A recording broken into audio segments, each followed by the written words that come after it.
আজকে আপনাদের সাথে একদম ইজি একটা রেসিপি শেয়ার করব।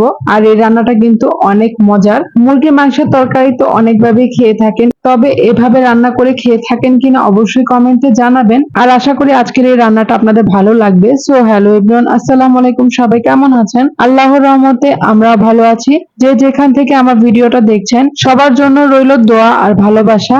আজকে ব্লগটা বেশি বড় করব না, আজকে আপনাদের সাথে একটা রেসিপি শেয়ার করব। আজকে আমি কাঁচা মরিচ দিয়ে মুরগি মাংস তরকারি রান্না করব, একটু সাদা সাদা করে। আর এই তরকারিটা কিন্তু খেতে অনেক মজার, তাই ভাবলাম আপনাদের সাথে রেসিপিটা শেয়ার করি। রান্না করার জন্য প্রথমে হাঁড়িতে তেল দিয়ে দিলাম, এরপরে দিয়ে দিলাম সামান্য একটু পেঁয়াজ কুচি। এখন পেঁয়াজগুলোকে বেরেস্তা মতো করে ভেজে নিচ্ছি। নাড়াচাড়া করতে করতে পেঁয়াজে সুন্দর একটা কালার চলে এসেছে। এখন দিয়ে দিচ্ছি আদা রসুন বাটা। আদা রসুন বাটা দিয়ে আরো কিছুক্ষণ কষিয়ে নিলাম।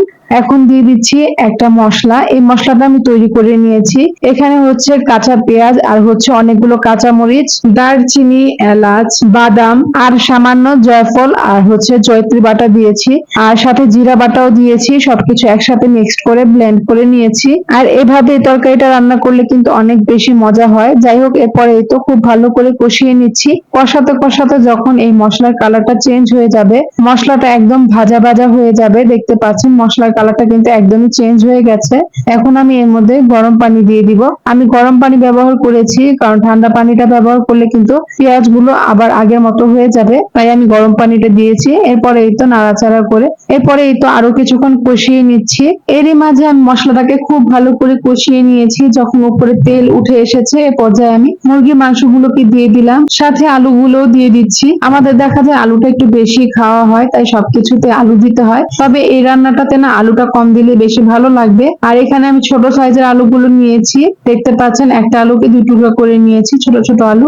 আর এই রান্নায় ছোট আলুটা ইউজ করলে বেশি ভালো লাগবে। যাই হোক, এরপরে এই তো আলু আর হচ্ছে মুরগির মাংস সবকিছু মশলার সাথে ভালো করে কষিয়ে নিচ্ছি। এরপরে এই তো 4-5টা কাঁচামরিচ দিয়েছি। আর এই তরকারিতে সামান্য একটু হলুদের গুঁড়াও দিয়েছি, যেন কালারটা সুন্দর আসে।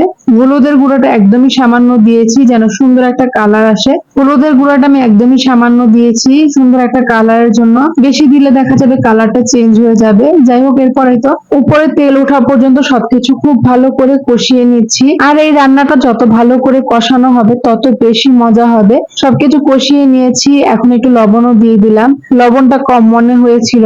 এরপরে আরো কিছুক্ষণ কষিয়ে নিচ্ছি। কষাতে কষাতে কিন্তু আলু আর মাংসের কালারটা অনেকটাই চেঞ্জ হয়ে গেছে, মানে হালকা সিদ্ধ হয়ে গেছে। এর পর্যায়ে আমি গরম পানি দিয়ে দিব ঝোলের জন্য, আর যেন সবকিছু ভালো মতো সিদ্ধ হয়ে যায়। এরপরে এই তো পানি দিয়ে নাড়াচাড়া করে সবকিছু সুন্দর মতো মিশিয়ে নিয়েছি। এরপরে ঢাকনা দিয়ে ঢেকে দিলাম। এই তরকারিটাতে কাঁচামরিচটা একটু বেশি দিলে কিন্তু বেশি মজা হয়, কারণ এটাতে তো কোনো রকম গুঁড়া মশলা ব্যবহার করা হয়নি, শুধু কাঁচামরিচটাই এই তরকারিতে বেশি থাকবে। এরই মাঝে আরেকবার নাড়াচাড়া করে নিয়েছি। এরপরে আরো কিছুক্ষণ ঢাকনা দিয়ে রান্না করে নিলাম। এরই মাঝে তরকারিটা একদমই কমপ্লিট। আর এই তরকারিটা খেতে কিন্তু অনেক মজার হয়েছিল।